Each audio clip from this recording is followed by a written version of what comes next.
What if I told you that in 1874, while workers were doing something as mundane as lifting a city out of a swamp, they found something that should not have existed? Not bones, not pottery, not coins, gears, crystalline conduits, precision machined components, buried so far beneath the mud that according to every geological record we have, they were placed there centuries before the first Europeans set foot on that soil. And what happened to those findings? They were quietly logged, quietly boxed, and quietly made to disappear from the public record. This is the story they never finished telling you. Section 1, the official story. To understand what was found, you first have to understand what the 1874 Chicago Elevation Project actually was, because it was genuinely extraordinary, even by the official version. By the 1860s and 1870s, Chicago had a crisis. The city had been built almost at lake level, barely above the mudflats of Lake Michigan. The drainage was catastrophic. Sewage pooled in the streets. Disease outbreaks, cholera, typhoid, ripped through the population. The city was literally drowning in its own waste. The solution was radical: raise the entire city.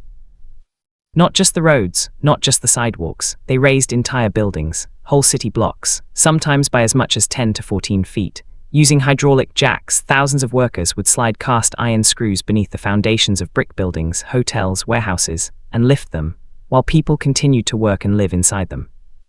It was extraordinary, it was audacious, and it required massive excavation. To raise a city, you first have to dig beneath it. You have to understand what is down there.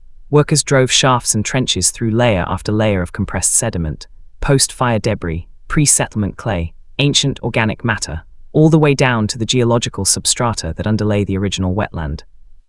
And that is when things started getting strange. Because scattered through those lower excavation layers, the ones that dated geologically to pre-contact periods, workers began pulling up objects that their foremen had no categories for. The foremen logged them. Some newspapers pick them up. And then the trail goes cold. Section 2, the finds, what they actually pulled from the mud. Now, this is the part that is going to make some of you want to pause and send this to every person you know. Let us talk about what was actually documented, and I want to be precise here, because precision is what separates serious investigation from speculation. First, the gears. Multiple accounts from the 1872 to 1875 period, some from the Chicago Tribune, some from engineering trade journals of the era, reference the discovery of what were described as toothed wheel components and interlocking disc mechanisms, pulled from excavation depths of 8 to 12 feet below the then existing street level. Now, 8 to 12 feet might not sound like much, but in Chicago's geological layering, that depth corresponds to sediment that was being deposited well before the 1600s. In some sections of the lakeshore excavation, surveyors estimated the undisturbed lower strata dated to 400 years prior, minimum. The descriptions of these toothed components are striking. They were not described as crude. They were not described as decorative. The language used was mechanical. The word precision appears in at least 2 separate accounts. One engineer's note, buried in a surveying report from 1874, described the teeth of one disc as evenly spaced with a regularity that would challenge our most careful machinists. Let that land for a second. An 1874 engineer, a man who worked daily with the most advanced machinery of the Industrial Revolution, looked at something pulled from pre-contact soil and said it would challenge the craftsmen of his own day. Second, the crystalline conduits. Even stranger, and this is the find that the official record almost completely swallows. Several workers' accounts, 2 of which were reported in local papers in 1873 and 1874, describe cylindrical objects roughly the diameter of a man's forearm, made of a material described variously as glass-like, crystalline, and in one striking case, resembling quartz but hollow and of uniform bore. Hollow, uniform bore. Those are not words that describe a natural formation. Quartz veins occur naturally, but hollow cylindrical quartz tubes of uniform internal diameter, that is a manufactured object, that is a conduit, something designed to carry something, fluid, gas, or perhaps something we do not have a word for, from one point to another. And they were not found alone. Multiple accounts place these crystalline tubes in proximity to the toothed gear components, not just in the same excavation zone, but according to one detailed account, appearing to have been arranged in relation to one another, intentionally positioned. As if they were part of a system. Third, the metallic plates. Less reported but documented in at least one engineering assessment were thin metallic plates, not copper, not iron, described as resistant to the workman's tools and bearing markings on their surface, not pictographic, not alphabetic, geometric, precise, repeated. The assessor who examined them wrote that the markings appeared to have been applied with mechanical rather than manual precision. Mechanical precision on plates pulled from pre-Columbian soil. Now, I want to pause here and ask you something. If you were an engineer in 1874 and you pulled something like that out of the ground, something with no cultural context you recognized, something that suggested a technological capacity you had no framework for, what would you do? What would your bosses do? Section 3, the official record versus what was reported. Here is where it gets dark, not dramatic dark, quietly, bureaucratically, paper trail dark, which is actually the most sinister kind. The official records of the 1874 elevation project are extensive. The city of Chicago kept meticulous documentation of the engineering work, load calculations, jack positions, contractor payments, material inventories. All of it is available. All of it is thoroughly, aggressively boring. And conspicuously incomplete when it comes to excavation contents. Standard surveying practice in the 1870s included logging notable geological finds, not because city engineers were archaeologists. They were not, but because anomalous materials in the substrate could affect load-bearing calculations, foundation integrity, drainage behavior. You log what you find because what you find changes your engineering decisions. Except in several sections of the lakeshore excavation, the geological logs jump. There are strata notations without accompanying content descriptions. There are depth records with blank material columns. There are, in at least 3 separate surveying logs, handwritten annotations in the margins, clearly added after the original entry, that read simply, removed for assessment, or transferred. Transferred where? To whom? There is no follow-up record. None. And this is a city that kept records of every load of gravel moved during this project. Meanwhile, the newspaper accounts that did describe strange finds appeared briefly, generated local interest, and then simply stopped being followed up. No investigative pieces, no scientific assessments published in the papers, no letters from academics. The stories just appeared and were never returned to. Now compare that to how anomalous finds were handled elsewhere in this era. When workers in Ohio and Indiana were turning up Hopewell earthworks materials during road construction in the 1870s and 1880s, the Smithsonian was dispatched. Scientists published. There were congressional debates. For Chicago's finds. Silent. You have to ask yourself, was that silence organic, or was it managed? Section 4, the civilization beneath. Let us zoom out, because the objects do not exist in isolation. They exist within a context, and that context, when you start pulling on the threads, is extraordinary. The Chicago Lakeshore region was not empty before European contact. It was home to extensive indigenous occupations stretching back thousands of years, Potawatomi, Mascoutin, and before them cultures whose names we do not know, whose earthworks have been largely destroyed by development. The Fort Dearborn area, the mouth of the Chicago River, these were not frontier wilderness. They were occupied, settled, and functionally significant to complex societies for millennia. But conventional archaeology assigns these societies a technological profile that does not include precision metalwork, does not include crystalline conduit manufacture, does not include interlocking mechanical components. And that is exactly the problem. Because we built that technological profile from surface finds, from what survived to be excavated in ways we understood. We did not build it from what was deliberately buried. We did not build it from what was pulled from deep strata by infrastructure workers who had no idea what they were looking at, and no institutional framework for reporting it that would not get them laughed at. What we call a civilization's technology is really just the technology we have managed to find evidence of. And the things that can survive millennia underground are not the same things that survive in middens, in burial sites, in the exposed record.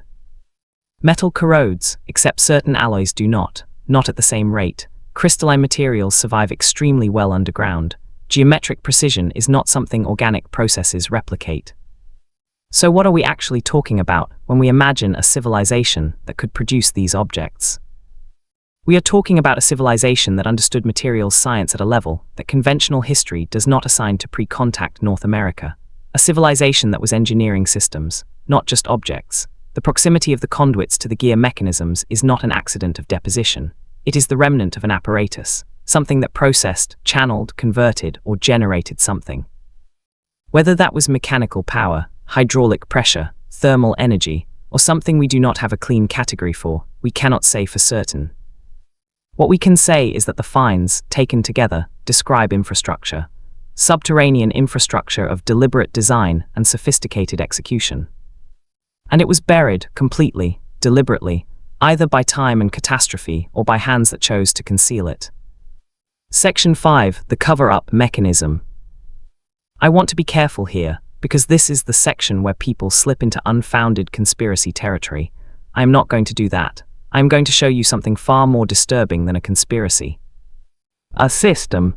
In the 1870s, the emerging institutions of American archaeology and anthropology were engaged in a massive, deliberate project of cultural and historical simplification. The Smithsonian Institution's Bureau of Ethnology, founded in 1879, was tasked with cataloging and critically interpreting the material record of pre-contact America. That interpretation had a framework built in from the start. That pre-contact North American societies, however sophisticated socially, existed in a pre-technological state relative to European civilization. This was not a neutral scientific assessment. It was a political one. It served the narrative of manifest destiny, the idea that the continent was, if not empty, then underdeveloped, and therefore legitimately claimable. Into that institutional framework, imagine arriving with a gear. With a crystalline conduit. With a precision machined metallic plate. You have two choices. You can allow that object to detonate the entire narrative, to suggest that what was buried beneath American soil represented a technological tradition that rivaled or possibly exceeded anything official history credited to pre-contact peoples. Or you can quietly transfer it, log it minimally, ensure the newspaper story does not get followed up, make sure the workers do not have a scientist to take it to, a framework to deposit it into that would force a reckoning. This is not a shadowy cabal making a midnight decision. This is a system operating exactly as it was designed, filtering evidence through a framework that made certain findings unspeakable, not through suppression, but through categorization. If the category does not exist, the thing that belongs in it disappears into a miscellaneous box, and miscellaneous boxes do not make it into the official record. That is how you bury history without ever technically lying. Section 6, why this matters now. Here is why I am telling you this story today. Because we are living through a quiet revolution in archaeology. LiDAR imaging in the Amazon has revealed urban complexes beneath the jungle canopy that are reshaping everything we thought we knew about pre-contact civilization in the Americas. Göbekli Tepe in Turkey pushed organized human construction back 12,000 years, obliterating the previous timeline. The discovery of earthwork geoglyphs across the Amazon basin suggests a level of landscape engineering that conventional archaeology spent decades insisting was impossible. Every one of those discoveries was resisted. Every one required decades of fighting against institutional frameworks that had decided in advance what the evidence was allowed to say. The pattern is not new, the suppression is not new. The mechanism by which anomalous finds get quietly buried in archives, literally and figuratively, is not new. What is new is us. What is new is the ability to go back through digitized newspaper archives, through engineering journals, through surveying records, and find the gaps. Find the things that got logged in one place and never appeared in another. Find the marginal notes that say transferred and never follow up. What is new is that we do not need institutional permission to ask the question anymore. The question is, what was down there? And the follow-up question, which I think is actually more important, is this. Why was making sure we never seriously asked that question worth so much effort to so many people for so long? I want to leave you with something. The workers who pulled these objects out of the mud in 1874 were not theorists. They were not researchers. They were laborers, Irish immigrants mostly, men who were paid by the day to move earth. They did not have agendas. They did not have frameworks. They just had eyes. And what their eyes told them was that something had been down there. Something that did not match what they had been told was down there. Their accounts are still in the archives, fragmented, scattered across newspaper columns and engineering margins, but they are there, and they say the same thing across multiple independent sources, across multiple excavation zones. Something was there. Something precise. Something mechanical. Something that should not have been. Maybe it was the remnant of a civilization we have never given a name to.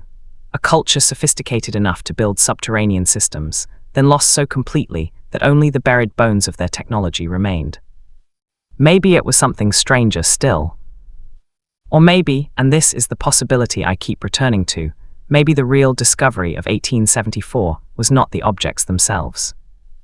Maybe it was the discovery that the story of who built this continent is far longer, far more complex, and far more technically sophisticated than the people in power in 1874 were willing to let you know. And the question you need to sit with tonight is a simple one. What else is still down there? If this hit you the way it hit me when I first went down this rabbit hole, drop a comment. Tell me what you think was down there. I read every single one. Subscribe if you are new. We go places like this regularly. Real archives, real records, real questions. And share this, not because of the algorithm, because this story deserves more than a transfer log and a blank column. It deserves eyes. I will see you in the next one.